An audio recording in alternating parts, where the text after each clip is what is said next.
Live from New Delhi, you're watching DD India News Hour, India's voice to the world. I'm Siddharth Bharadwaj. Coming up in the next hour. North Korea launches second ballistic missile in less than 12 hours, condemns arrival of US nuclear powered submarine in South Korea. Japan PM to hold National Security Council meeting. Air enters Gaza through Israel's Kerem Shalom crossing for first time in conflict. Sources say Israel-Hamas open to truce, but obstacles remain. National security trial of pro-democracy tycoon Jimmy Lai opens in Hong Kong. Lai faces 3 charges under the national security law and further count of sedition. And in sports, FIFA Club World Cup set for June-July in 2025. United States to host the first edition of the event.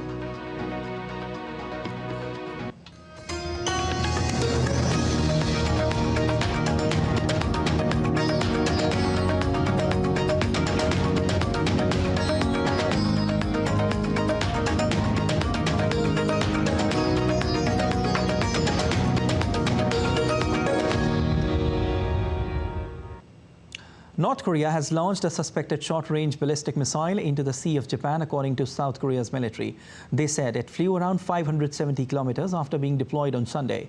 This is in defiance of multiple UN Security Council bans and comes as the US, Japan and South Korea begin to share real-time information about Pyongyang's missile launches as of this month. Jagriti Dave reports from Washington. These latest indications of a launch by North Korea are expected to complicate further the attempts by the United States to denuclearize the peninsula. It suggests that North Korea is willing to double down on its threats rather than view the actions by the United States, Japan and South Korea, their cooperation, as a deterrence. And this ramping up of its missile test by Kim Jong-un is an example of that. There's added concern that North Korea could also supply weapons to Russia as part of its war with Ukraine in exchange for Russia's knowledge about nuclear technology. So these missile launches are worrying not only for the Korean Peninsula, but wider geopolitics. Now, all this comes as the United States, Japan and South Korea are about to launch a sharing system of missile data of launches by North Korea, and that's due to happen this month. And the sorts of things that they will be sharing are detecting and tracking incoming North Korean missiles. There'll be nuclear operation scenarios as part of their joint exercises. All of these which Pyongyang views as provocations, but which the United States, Japan and South Korea view as necessary parts of their attempts to denuclearize the peninsula and for the security of the trilateral agreement and their own individual nations against the threats and the challenges posed by North Korea. Japan has strongly condemned the missile launch, saying that it is capable of reaching anywhere in the United States. Based on calculations of its flight trajectory, the ICBM-class ballistic missile launched this time has a range of more than 15,000 kilometers, depending on the weight of the warhead. And in that case, it can reach anywhere in the United States. We have strongly condemned North Korea and have made a solemn protest against its actions through diplomatic channels in Beijing. Following the launch, U.S. National Security Advisor Jake Sullivan spoke with South Korean and Japanese counterpart. He said that U.S. condemns the test, saying it's a flagrant violation of multiple UN Security Council resolutions. U.S. State Department spokesperson said, and I quote, "These launches, like the other ballistic missile launches Pyongyang has conducted this year, are in violation of multiple United Nations Security Council resolutions," unquote. South Korea's defense ministry said the trilateral missile information sharing system with Japan and the United States is in final verification stage after North Korea fired ballistic missiles. The 3 countries had said that a real-time missile information sharing system would become operational this month.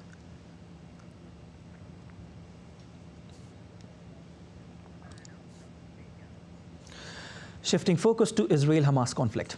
Kerem Shalom crossing between Israel and Gaza opened for the first time for humanitarian aid truck on Sunday. The crossing on the border of Egypt, Israel and Gaza is one of the main transit points for goods in and out of Gaza. The move is in motion to double the amount of food and medicine aid reaching Gaza. The crossing had been closed after the October 7 attack by Hamas. Then after, aid was being delivered solely through Gaza's Rafah crossing with Egypt, which Israel says could only accommodate the entry of 100 trucks per day. Meanwhile, there are also reports that United Nations Security Council could vote as early as Monday on draft resolution to establish aid monitoring mechanism in Gaza. The draft resolutions call for facilitating the use of all land, sea and air routes leading to the entire Gaza Strip, including border crossings, including the Kerem Shalom crossing. Reportedly, the fate of the draft Security Council resolution hinges on final negotiations between Israel and Council veto power, US and UAE. Moreover, there are also reports that Israel and Hamas are both open to a renewed ceasefire and hostage release.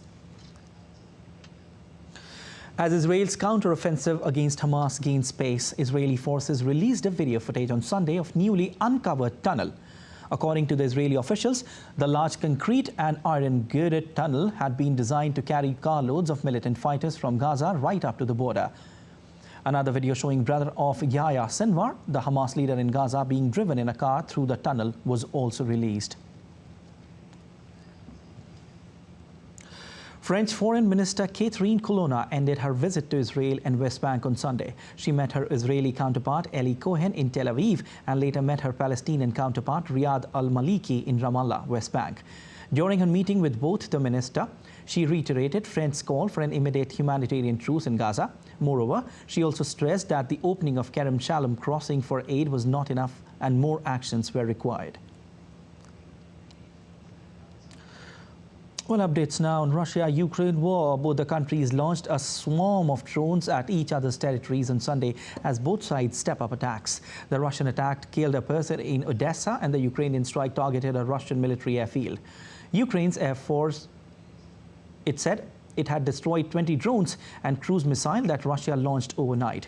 9 of the drones were downed over the southern Odessa region. Meanwhile, the Russian Defense Ministry said its air defense systems destroyed a total of 35 Ukraine-launched drones over several regions.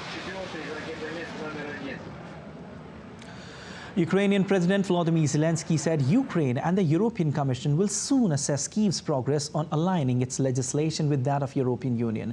He added a framework for EU accession talks is expected in the spring. We have the decision of the European Council, for the sake of which we have worked throughout the year, a decision to open negotiations on membership. In the coming days, we will officially launch with the European Commission the process of assessing Ukrainian legislation for compliance with EU legislation, the screening process. We are also preparing for the work on the negotiation framework for Ukraine. We expect it in spring. The Freedom of Russia Legion, a Ukrainian-based paramilitary group of Russians, claimed responsibility for a cross-border attack on Sunday, a few kilometers into Russia's Belgorod region. The group is designated as terrorist in Russia. The group said it has destroyed a platoon stronghold of Russian troops near Trebreno. It's a village and left mines behind. While the governor of Belgorod region said a shooting battle was underway on the village edge. He added no civilians had been injured, but 3 houses and power lines were damaged. Ukraine Security Service said it has launched a criminal probe under a law on information gathering after a technical device was found in an office linked to top general. The Security Service said an investigation had been opened under the article in Ukraine's criminal code on unlawful acquisition, sale or use of special technical means for obtaining information. The device, initially characterized as a bug, was in a non-operational state and no means of information storage or remote transmission of audio recordings were found. President Vladimir Putin, speaking at a conference of the ruling United Russia Party, urged unity to maintain the nation's sovereignty and once again accused Western countries of attempting to destabilize the country's economic and political landscape. Putin, who will seek another presidential term as an independent candidate, received unanimous support from the party, including Prime Minister and other top officials. Russia cannot, like some countries, exchange its sovereignty for sausage and become someone's satellite. We must remember and never forget and instruct our children. Russia will either be a sovereign, self-sufficient power, or it will not exist at all. A junior British foreign minister on Monday said Guyana's territorial integrity should be respected as he visited the Commonwealth country after neighboring Venezuela renewed its claim to the oil-rich Essequibo region. Britain's Minister for the Americas and Caribbean met Guyanese president and offered the UK's unequivocal backing to Guyanese friends. He also welcomed the recent agreement. Guyana and Venezuela on Thursday agreed to avoid any use of force and not to escalate tensions in their long-running dispute in the Essequibo region. Essequibo is generally recognized as part of Guyana, but in recent years, Venezuela has revived its claim to the territory and to offshore areas after major oil and gas discoveries. Rutley will also hold talks with ambassadors from the United States, France, Canada, and the European Union over international support for the former British colony in the dispute. And the leaders of Japan and the Philippines met on Sunday at a special summit in Tokyo. Both the countries bolstered their maritime ties with the exchange of a memorandum of cooperation between the two countries' coast guards at the bilateral meeting. The Philippines and Japan have started talks on a reciprocal access agreement that would allow the deployment of military forces on each other's soil amid growing tensions in the region. Japan also has maritime disputes with China. Earlier on Sunday, Japanese Prime Minister Kishida met with Thai Prime Minister after a summit with Association of Southeast Asian Nations leaders in Tokyo. They discussed various topics ranging from security to economic cooperation. Japan is hosting a 3-day special summit from December 16 to 18 that commemorates the 50 years of ties between Japan and the grouping.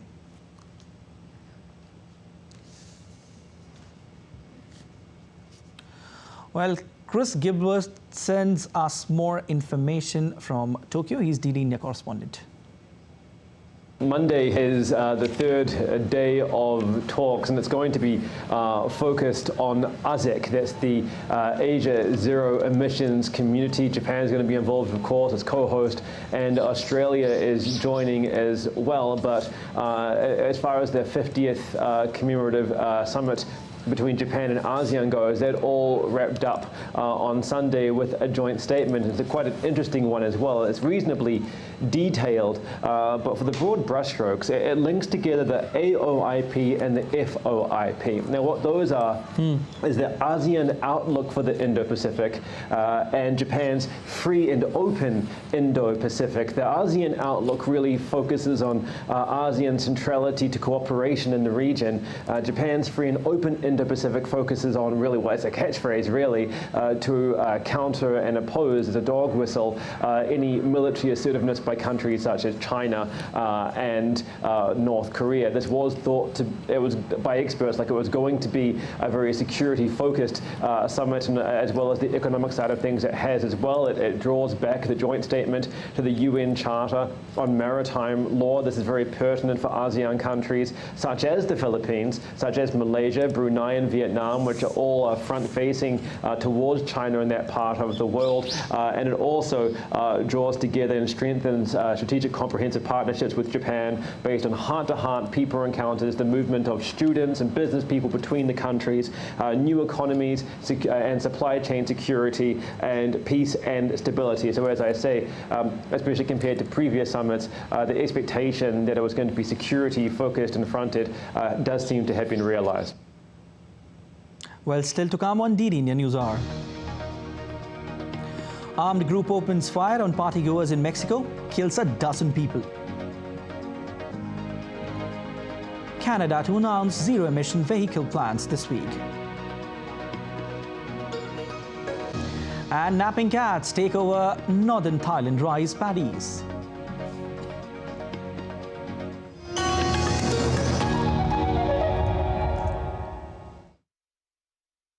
In a world that never stops, where information shapes our reality, one app stands out, helps you stay ahead of time. Introducing the DD India app, your gateway to a world of news right at your fingertips. Your most trusted source of news goes global, goes digital. Explore a world of options, top stories, live updates, in-depth analysis, and more. Stay informed wherever you are. Real-time alerts keep you ahead of the curve always. The DD India app, connecting you to the world, one story at a time. Download now and explore the world of knowledge, insights, and authentic information.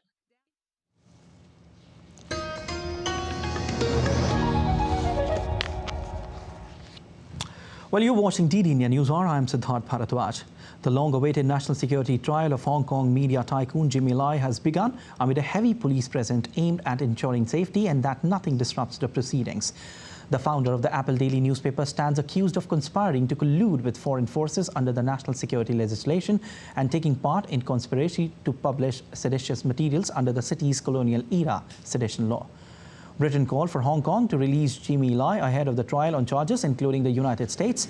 Jimmy faces up to life in prison if convicted on national security charges, which rights activists have called baseless.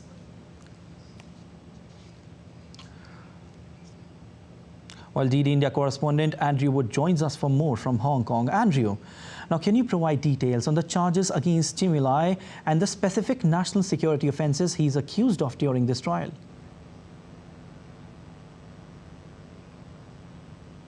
As you say, it's the national security law is the main legislation under which these charges have been laid. There are also the seditious charges as well under the colonial era, the former British laws.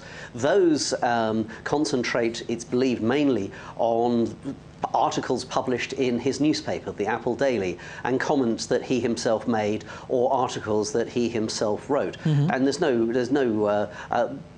way of getting around it that Apple Daily was very critical of Beijing. It was very critical of the way that the Hong Kong government had been dealing with protests and had been dealing with requests to improve democratic freedoms in Hong Kong.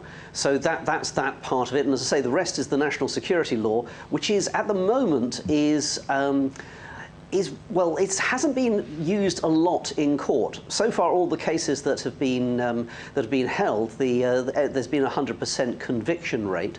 In this case, the judges are going to be chosen, or have been chosen rather, by the Hong Kong government, in effect, indirectly by Beijing. There's no jury trial like you would get usually in Hong Kong. Right. And Mr. Lai's requests to have a top lawyer from Britain, a barrister, who would in theory be able to practice in Hong Kong courts, certainly in the traditional part of the Hong Kong courts, those were denied by Beijing. Okay. Andrew, how has the international community, especially the United Kingdom, responded to Jimmy's Lai, his trial, and what calls for his release have been made?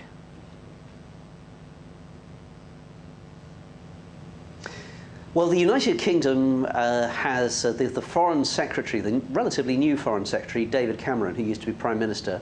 He's called for the release of Jimmy Lai, and that's partly because, of course, Jimmy Lai is a British citizen. But the Foreign Office in the UK has pointed out that people of Chinese origin, it says, are considered Chinese by the Chinese authorities. They think that's unfair. I mean, certainly the British consulate is sending people along to monitor this trial. Also, the United States has spoken out as well, saying that Jimmy Lai should be freed. And this all goes against, I mean, I think the general view of the West and some other countries as well in Asia is that this goes against what Beijing signed up to at the handover in 1997. Okay. Beijing promised it would sustain and preserve the freedoms that people in Hong Kong had enjoyed when Hong Kong was a British colony, and that people on the mainland of China do not. And of course, this national security law seems to have, well, the UK and the US have said basically goes against that agreement. Okay.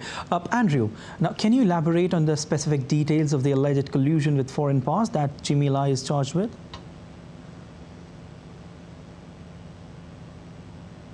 Well, this actually goes back to before the national security law was introduced, and when it was some of it, when it was being considered. Jimmy Lai went to America and he spoke to senior American politicians. At that point, Hong Kong was beginning to crack down on democracy activists and democracy protests, and he argued, he asked, so the allegation is, that he asked the American authorities to think about sanctioning some people in Hong Kong who were behind these crackdowns. So that's considered colluding with a foreign power to interfere with the internal affairs of China, and in particular, obviously, Hong Kong. All right. On that note, thank you so much, Andrew, for joining in. Two suspected Chinese weather balloons flew across the sensitive Taiwan Strait on Sunday but stayed well to the north of the island nation. Taiwan's defense ministry said on Monday this is the second time in a month Taipei has reported them nearby. Earlier, one detected on December 7. Taiwan is on high alert for Chinese activities, both military and political, ahead of the January 13 presidential and parliamentary election. Taipei has warned of Beijing's efforts to interfere in the ballot to get voters to pick candidates China may prefer. The ministry's initial judgment is that they were weather balloons, spokesperson Sun Lifang said.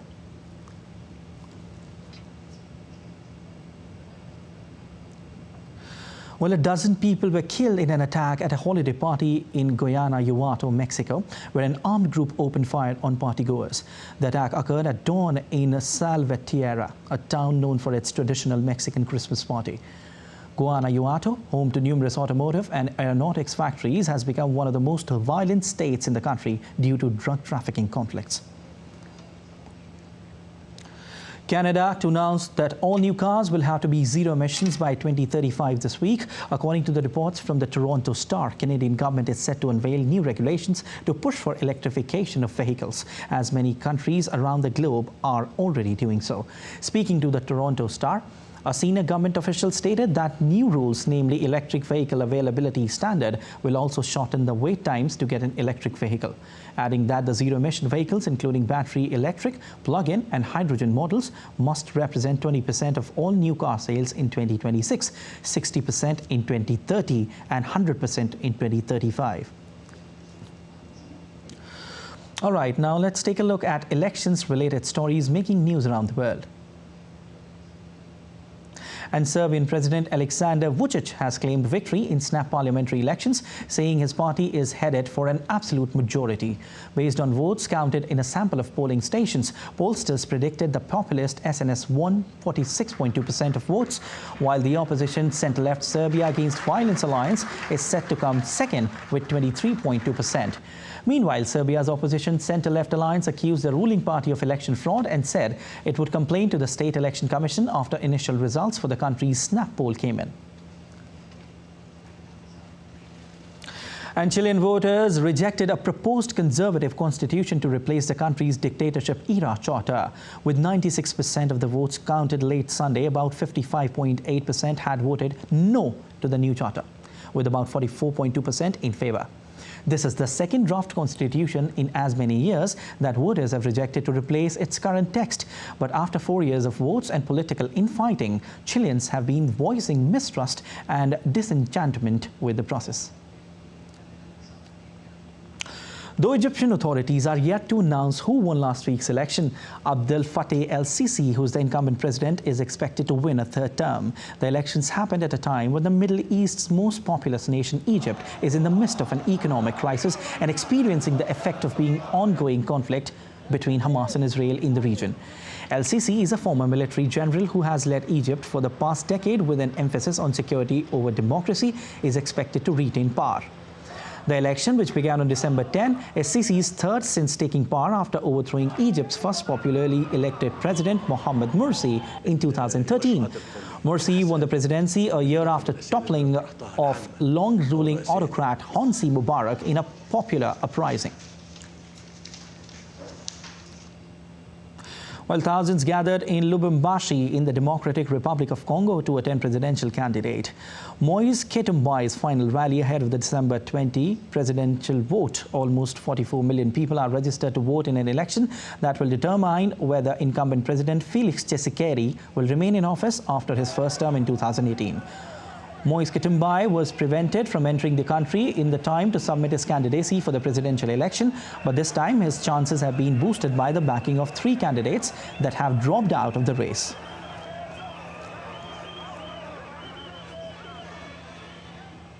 Moving to the United States now, Florida governor and Republican presidential candidate Ron DeSantis said that he would build a border wall if he is elected the next U.S. president in 2024.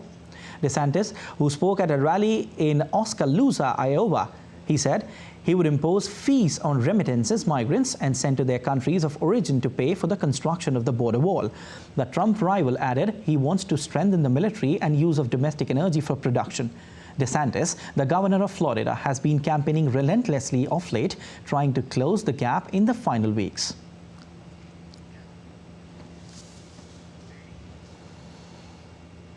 Chadians voted on a constitutional referendum on Sunday that would pave the way for elections to return the country to civilian rule. Transitional President Mahamat Idris Deby, who has governed the country since 2021, had promised to hand power to civilians and hold elections this year before postponing them to 2024. The provisional results are expected in late December, and the Supreme Court will validate them within 4 days. DD India's Isaac Lucando has more. 8 million voters are expected to decide on a new constitution in Chad. The vote tests the legitimacy of the over 30-year rule of the Deby family. President Idris Deby's death in 2021 threw Chad's politics and military into disarray. His son Mahamat Idris Deby now leads a transitional military council that is attempting to hold on to power. Many analysts predict a yes vote due to a well-funded ruling junta campaign. The opposition, on the other hand, has faced divisions, arrests, intimidation, and threats over the last year. Their hopes are pinned on a low turnout to challenge the family dynasty's power. A country of about 17 million people, the United Nations ranks Chad as the world's second least developed country. Isaac Lucando in Dar es Salaam, reporting for DD India. And let's take a look at other stories making news around the world.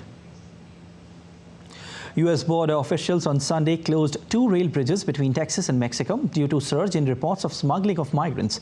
The step was meant to redeploy enforcement resources elsewhere in response to large numbers of migrants. Similar temporary closures have been imposed in recent weeks, shutting the Lukeville port of entry in Arizona, a pedestrian entrance in San Diego, and a vehicle crossing in Eagle Pass.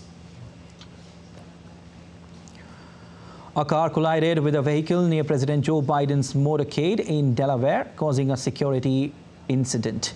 Biden and First Lady Jill Biden were safely escorted to their car by Secret Service agents. The incident occurred after Biden and his wife left his campaign headquarters after a meal.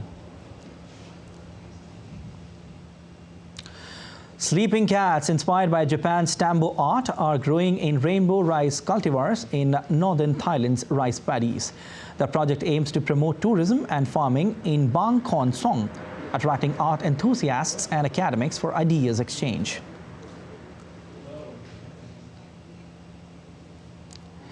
Christmas is coming, and Santas were paraded through Mexico City and Caracas, attracting thousands of racers, families, and even dogs dressed in Santa Claus costumes. Hundreds participated in the Santa Ho Ho Ho race, where participants enjoyed a foam party to combat heat.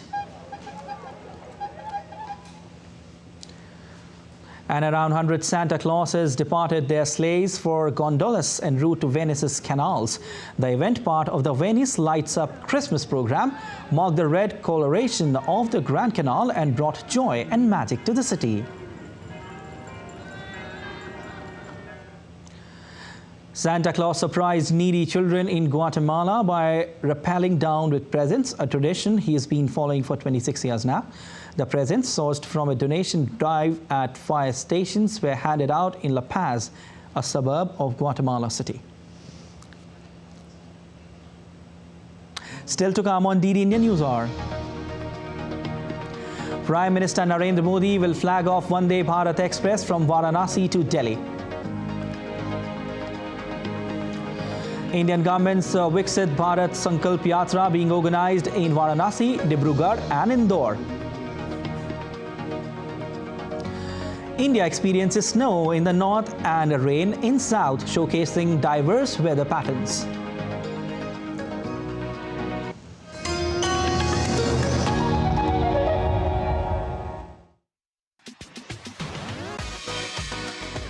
India that invents.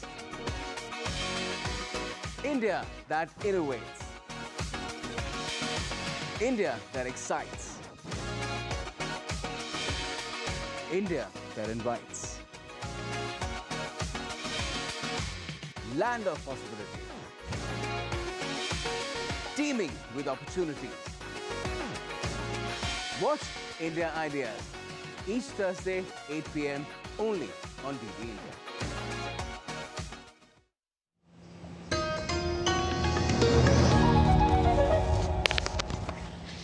You're watching DD India News Hour. I'm Siddharth Bharadwaj, and let's have a look at the headlines once again. South Korea, US and Japan strongly condemn North Korea's second ballistic missile launch in less than 12 hours. Japan says missile is capable of reaching anywhere in the US. Aid enters Gaza through Israel's Kerem Shalom crossing for the first time in conflict. Sources say Israel-Hamas opened a truce, but obstacles remain. National security trial of pro-democracy tycoon Jimmy Lai opens in Hong Kong. Lai faces 3 charges under the national security law and a further count of sedition. And in sports, FIFA Club World Cup set for June-July in 2025. United States to host the first edition of the event. Let's now look at the Parliament business for today. Well, this is the last week of the winter session of Parliament. Members of the Lok Sabha, that is the lower house, will continue to discuss Post Office Amendment Bill 2023. Following passage of the bill, Home Minister Amit Shah will move the redrafted 3 criminal laws bills for discussion and passing. Discussion will take place on all the 3 bills simultaneously, while in Rajya Sabha, that is the upper house of Parliament, Amit Shah will move the Jammu and Kashmir Reorganization Second Amendment Bill 2023 and the Union Territories Amendment Bill 2023 for consideration and passing. With the passage of the bills, government would be able to reserve 33% of seats in Jammu and Kashmir and Puducherry assemblies for women. The legislations have already been passed in Lok Sabha on Tuesday, and after this, Finance Minister Nirmala Sitharaman will move 2 appropriation bills for returning them to Lok Sabha following discussion. Indian Prime Minister Narendra Modi said that the seriousness of the security breach in Parliament cannot be underestimated and called for no squabbling over the issue. The Delhi Police Special Team arrived at the residence of Neelam Azad in Haryana to interrogate her family members, one of the accused who was involved in the Parliament security breach case. 6 people, Neelam Azad, Mahesh Kumawat, Lalit Jha, Sagar Sharma, Manoranjan D and Amol Shinde are accused in the Parliament security breach case. And Delhiites thronged to the last day of the Saras Food Festival to savor dishes and cuisines from 21 Indian states. About 150 women entrepreneurs and women self-help groups from 21 states with 30 stalls are participating in the 17-day food festival. The festival, organized in central Delhi by the Indian Ministry of Rural Development, aims to empower women on a large scale under its National Rural Livelihoods Mission. Response दे रहे हैं कि बहुत अच्छा है दीदी, और अगली बार ज़रूर आना कि हम ऐसे नहीं होए कि अगली बार आपका वेट करें। यहाँ पे बहुत अच्छा रिस्पॉन्स आ रहा है। इसमें 21 राज्यों की महिलाएं आई हैं, लगभग पूरे देश का प्रतिनिधित्व है लगभग, और ये 21 राज्यों की महिलाएं हैं। ये वो महिलाएं हैं जो ग्रामीण स्वयं सहायता समूह से जुड़ी हुई हैं। अभी तक हमसे 2 करोड़ रुपए से भी ज़्यादा की हम सेल कर चुके हैं। बहुत रिकॉर्ड सेल हम लोगों ने की है। अच्छा बिक भी रहा और सामने से हमें बहुत अच्छा लग रहा है, ऐसा बोल रहे सब लोग। जहाँ गुजरात का जो टेस्ट है, हाँ वही हम लोग ने यहाँ पे एडजस्ट करके दिया है सब लोग ने, तो सबको बहुत पसंद आ रहा है और अच्छा हमें रिस्पांस मिल रहा है। डिफरेंट स्टेट्स के जो फूड फेस्टिवल यहाँ पे लगा है, तो डिफरेंट स्टेट्स का टेस्ट एक ही जगह पे हमको मिल रहा है, इसलिए हम सोसाइटी वाले सब मिल के एक साथ आए हैं। और अभी जस्ट स्टार्ट हुआ है। अभी हमने गुजराती पापड़ा ट्राई किया है, इसके बाद अभी राजस्थानी भी ट्राई करेंगे, आसाम का भी ट्राई करेंगे। Indian Prime Minister Narendra Modi will flag off the second Vande Bharat Express from Varanasi to New Delhi. The Indian Railways is set to commence operations of the advanced semi-high-speed Vande Bharat to enhance the connectivity between Indian state of Uttar Pradesh and the national capital. The initiative not only saves passengers time but also accelerates cultural, industrial and economic development in the region. Today is the second and last day of PM Modi's visit to his parliamentary constituency. Also in Varanasi, PM Modi will participate in the nationwide outreach program of Viksit Bharat Sankalp Yatra in the city of Varanasi today. Prime Minister Modi is expected to interact with the beneficiaries of various schemes. Along with this, people will also take benefits of a health camp and exhibition on agri-products. With a firm resolve to make India a developed nation by 2047, Viksit Bharat Sankalp Yatra is being organized in various cities of the country. And similar event was organized in Dibrugarh district of India's northeastern state of Assam. Union Minister Sarbananda Sonowal attended the event, during which he said that Yatra is a Modi's guarantee towards a new developed India. He added that Prime Minister Modi is committed towards reviving the glory of Assam and the whole of the northeast ever since 2014. And the Viksit Bharat Sankalp Yatra event was also organized in Indore city on Sunday. A camp was set up which provided the benefits of various schemes of the central government. Various stalls were set up to facilitate beneficiaries with information on different schemes. Registration for schemes, correction of errors in Aadhaar cards and comprehensive IDs, as well as the process of creating new ones, were undertaken at the stalls. Heavy rains continue to batter India's southern state of Tamil Nadu. The weather officials have issued orange alert for several districts today. Moreover, heavy rains have been predicted for 2 days over various districts of the state, such as Kanyakumari, Tirunelveli, Thoothukudi and Tenkasi. Following the rain alert, the government has declared a holiday for all schools, colleges, private institutions, banks and financial institutions. Reportedly, 40 rivers and lakes around Kovalpatti area have reached their full capacity, resulting in severe waterlogging. Many residents have also shifted to shelter homes to escape the flood-like conditions.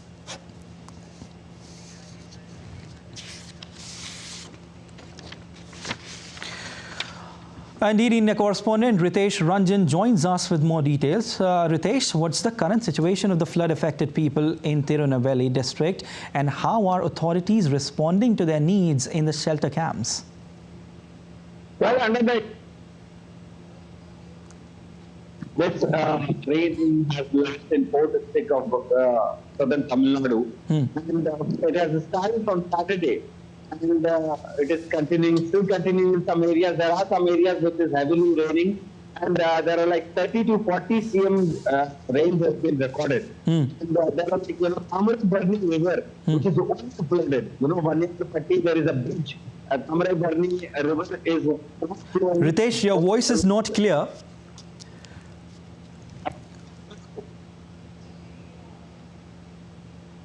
Ritesh, can you hear me? Yes, I can hear you. Yes, please continue. Can you hear me? Yes, please continue. That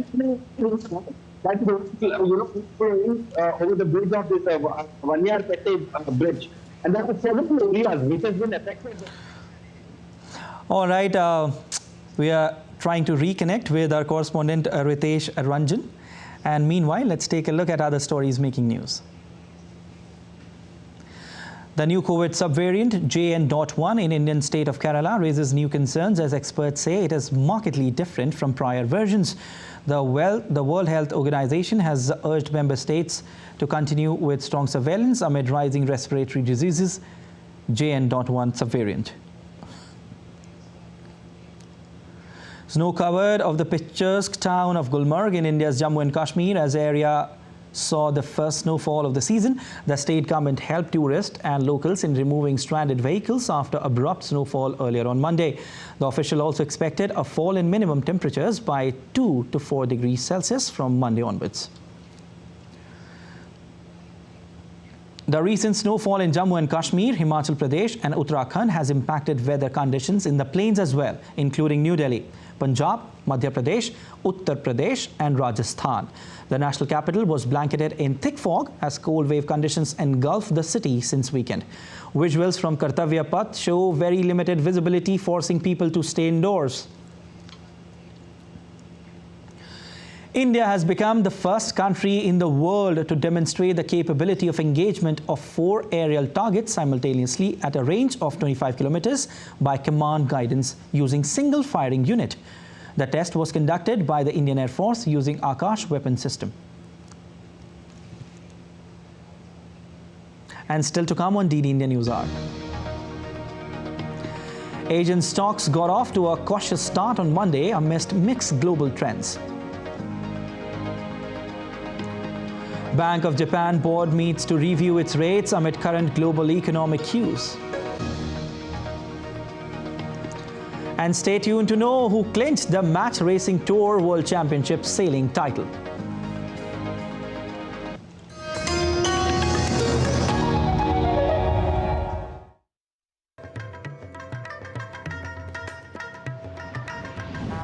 Welcome to Jharkhand, the land of forests.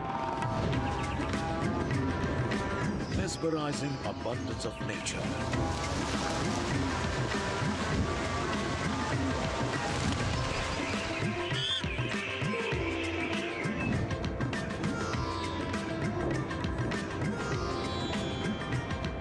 Vast accumulation of natural resources.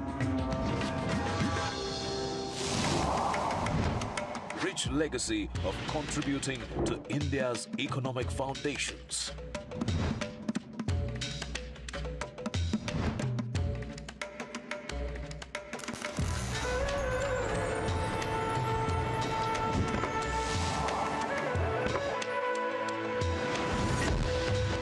Preserving a vast and diverse tribal culture.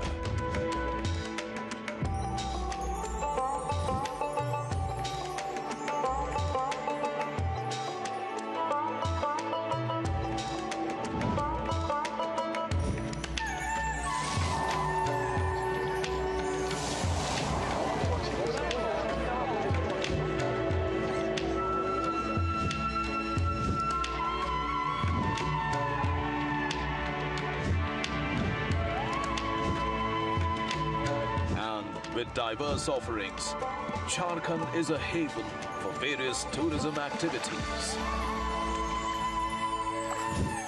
shaping India's future generations with quality education, a breeding ground for future sports persons.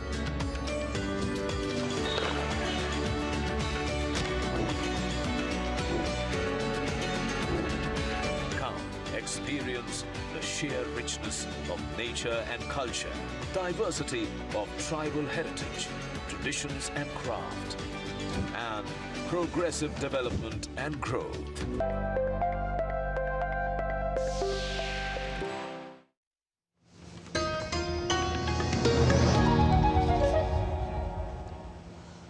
You're watching DD India News Hour. I'm Siddharth Bharadwaj. Let's see what's happening in the world of business.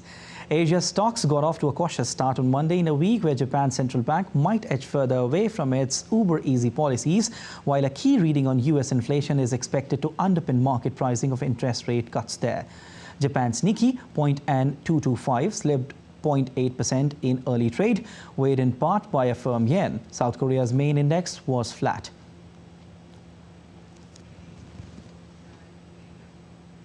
Meanwhile, as the Asian market showed some negative movement after cautious Monday start, eyes are set on the meeting when the Bank of Japan, or BOJ, board meets to do its review and its rates amid the current global economic cues. The BOJ meets Tuesday amid much chatter that it is considering how and when to move away from negative interest rates. The bank will meet for the last time this year, and according to traders, analysts and market observers, the BOJ is expected to maintain all its major policy settings.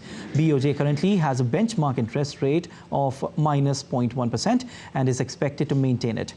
Meanwhile, China will release its loan prime rates on Wednesday, while inflation data from Japan is due Friday.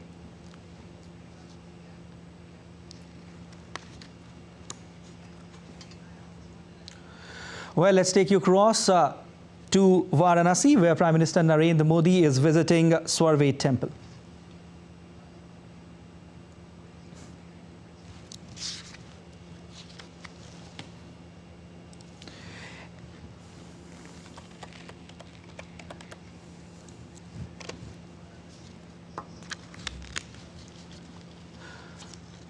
Well, here you have on your screens Indian Prime Minister Narendra Modi along with the Chief Minister of Uttar Pradesh, Yogi Adityanath, visiting the Swarved Mahamandir in Varanasi.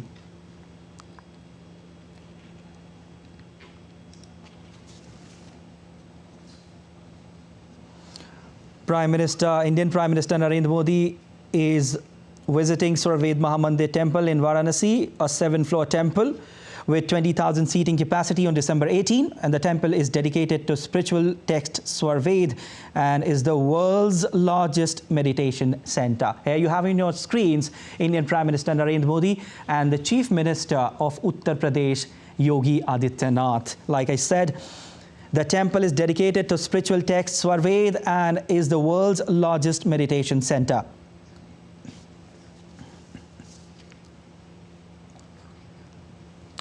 All right, now time for sport. FIFA's Club World Cup in 2025 is set to feature 32 teams, and it will be played from June 15 to July 13 in the United States. While a new Intercontinental Cup will be played annually from next year. The FIFA Council also decided that Chile will host the Under-20 World Cup in 2025, while Poland will host the Under-20 Women's World Cup in 2026.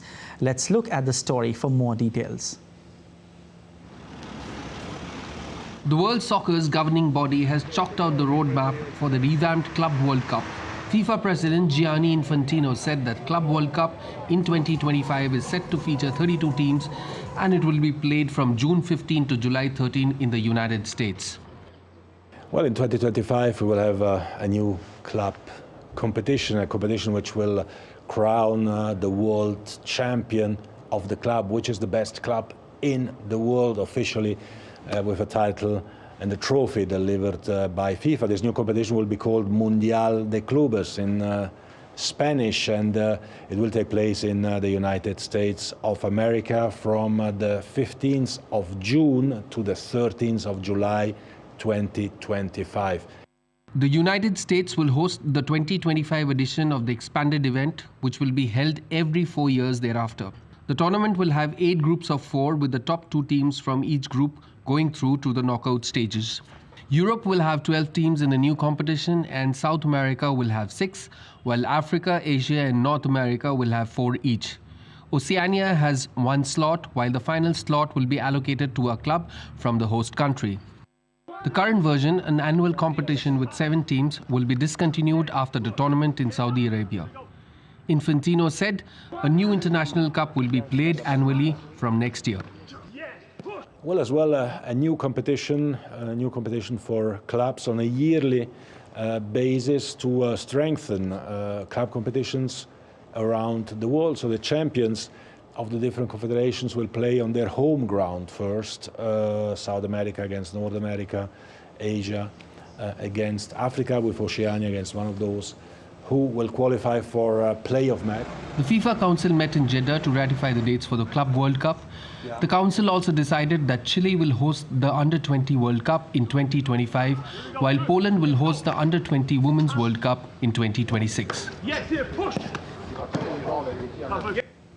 Liverpool failed to reclaim top spot as they were held to a 0-0 draw by Manchester United in the Premier League. Liverpool had been knocked out of the first place by Arsenal and would have recaptured a place at the summit with a win, but failed to score. Arsenal picked up a crucial 2-0 win against Brighton, thanks to goals from Gabriel Jesus and Kai Havertz. A United side shone of confidence after a miserable week held on grimly for their point, although they have now scored just once in their last 8 visits to Liverpool. The closest the hosts came to scoring was a Trent Alexander-Arnold shot that grazed the post, while Rasmus had United's best opportunity. Second place Liverpool have 38 points from 17 games, with leaders Arsenal have 39 points. I said that after the game in the dressing room, yeah, very proud of this team. And this, we should do this more often. I said this, for instance, Newcastle was also a tough game. And there we make one mistake and we're switching off. And you concede goal. But when you stay in the game, when you are disciplined in your game plan, then finally it opens up. And then you can take your chances. Luka Modric demonstrated his enduring value to Real Madrid by providing a goal and brilliant assist in their 4-1 home win over Villarreal in La Liga. The 38-year-old Croatia midfielder lifted a fine first touch cross from the edge of the box to meet Jude Bellingham, who leapt to nod in a superb header just out of reach of goalkeeper. Rodrigo extended Real's lead with a close-range strike from a Modric corner, but Jose Morales pulled a goal back for the visitors with a tidy finish after a counter-attack. Brahim Diaz scored the third goal for the home side with a fine individual effort, and Modric added his goal, striking a loose ball inside the box. Real moved to the top of the standings with 42 points, one ahead of Girona, who have a game in hand, and the host Louis Alves on Monday. Britain's Ian Williams clinched his 7th match Racing Tour World Championship sailing title in Shenzhen. Williams, along with his teammates John Gunderson, Richard Sydenham and Gerard Mitchell has set a new record for the most championship victories in Tour's history. Britain's Williams won the championship in the 2015 season. He defeated American Gavin Brady and his True Blue Racing team 3-1 in the final. Yeah, incredible to finally got the 7th world title. The 6th one was back at the start of 2016, so it's been a long, what is it, lost count, you know, 7, nearly 8 years. So yeah, awesome to come with a new team with China One Ningbo and come to China and to win the 7th world title here is amazing. Former India cricketer Ajay Jadeja participated in the medal ceremony of the cerebral palsy football event of the Khelo India Para Games on Sunday. He gave away awards to the winners. Speaking on the occasion, Jadeja said the inaugural Khelo India Para Games have given specially challenged athletes a great platform to rise and shine. I think it's a great initiative. You know, Khelo India, Khelo itself, many years ago when it was announced, you were wondering what is going to happen. But I think what it has done is made all other sportsmen feel the same. Unlike, you know, only cricket was looked at in a way. It has made every sports federation or every sports body equal. And above all, this is this platform, which is a wonderful initiative, because for a sportsman or a artist, what is most important is to be appreciated. And the other big thing it's done is it's made everybody equal. It's brought everybody together.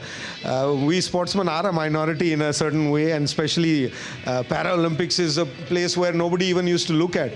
And now with this initiative, it has just changed. You're not leaving anybody behind. The government is not only talking, but they're walking the talk as well.